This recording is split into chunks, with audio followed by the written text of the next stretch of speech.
Alors, on va juste passer donc à une autre ville. Quand nous parlons de conquête, nous devons aussi penser à Hatzor. Alors, quand nous parlons d'Hatzor, c'est une ville très importante avant l'arrivée des Israélites au Canaan. C'était connu comme la ville la plus importante et presque une exagération quand nous lisons dans la Bible de cette ville. C'est presque comme si on avait exagéré la grandeur.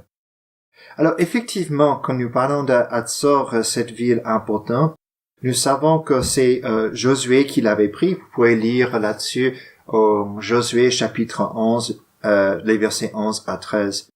C'est une ville qui a été brûlée. Mais quand nous regardons donc cette ville qui de nouveau était 10 fois plus grande que les plus grandes villes de l'époque, donc la Bible n'exagère pas, nous voyons que ça couvrait des hectares et des hectares de territoire. Quand Josué a pris cette ville, donc on a vu qu'il a brûlé, et c'est la seule ville qui était sur une colline qui a été brûlée par Josué et ses forces. Ici, vous voyez un ancien autel, un endroit où il y avait un autel à des dieux païens. Là, c'est des vallées qui sont autour. Et puis là, vous pouvez commencer à voir donc les murs à l'intérieur de la ville. Et ce que nous remarquons, donc, c'est que les murs ici en bas ont été protégés. Et ça, c'est à l'extérieur. Mais quand vous allez à l'intérieur, vous pouvez voir qu'il y a d'énormes crevasses qui sont là, qui étaient causées donc par une chaleur très très intense. Et donc, quand on a commencé à brûler la ville à l'extérieur, à l'intérieur de ces murailles, donc la température a augmenté, et à ce moment-là, donc les pierres ont éclaté. Et nous voyons que cela correspond à ces dates des fin de 13e siècle, quand Josué aurait pu prendre le territoire avec l'aide de Dieu. Donc, c'est une ville qui est importante à ce niveau, non seulement à ce niveau-là, mais que quand Salomon a pris son règne, il a décidé de fortifier 3 villes. Et les 3 villes étaient donc Hatzor, Megiddo et aussi Gézar.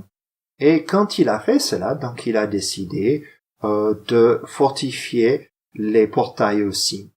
Et qu'est-ce que nous avons trouvé? Bon, les archéologues, en faisant des fouilles dans les 3 villes, ou les 3 tels de Gézar, donc Hatzor et Megiddo, ils ont trouvé qu'il y a des portails très compliqués de protection qui sont identiques dans les 3 villes, et tous les 3 donc datent de l'époque du roi Salomon, c'est-à-dire 960 avant Jésus-Christ. Et de nouveau, nous voyons que la Bible, dans ses détails, nous parle des choses qui ont été vérifiées à travers l'archéologie aujourd'hui. 3 villes fortifiées, toutes ces villes fortifiées de la même façon par Salomon, et aujourd'hui l'archéologie nous montre tout cela. En parlant d'une de ces villes, donc passons donc à Megiddo. Et Megiddo, donc une ville importante, nous avons cette ville qui est très ancienne, qui a des couches successives de civilisation là-dessus. Et c'est mentionné plusieurs fois dans le livre de Josué et aussi dans les Juges. Comme j'ai dit, sous Salomon, c'était l'une des villes la plus importantes.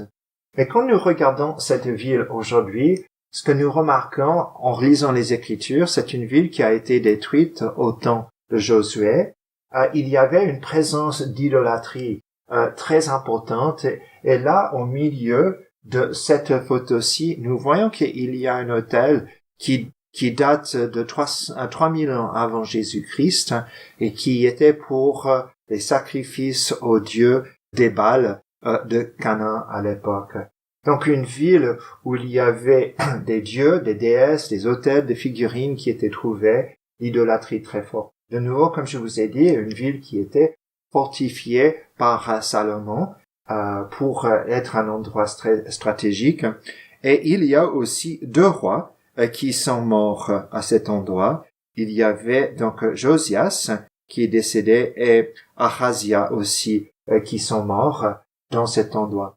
Megiddo est connu aussi par le nom de Armageddon, c'est-à-dire la vallée de Megiddo, parce que c'était un endroit où il y avait beaucoup de batailles des armées du Nord et du Sud qui qui se retrouvaient dans cette plaine pour faire la guerre. Et quand les Israélites pensaient donc à ces endroits, ce qui était dans leur tête, c'était un endroit de guerre, c'était un endroit parfois de défaite aussi, c'était un endroit qui n'avait pas une histoire glorieuse pour le peuple d'Israël. Ce qui est remarquable aussi que pendant la période d'Achab, roi d'Israël, nous avons aussi un tunnel qui avait été construit pour aller dans les sources à l'extérieur de la ville. La même chose que nous trouverons plus tard avec Ézéchias à Jérusalem.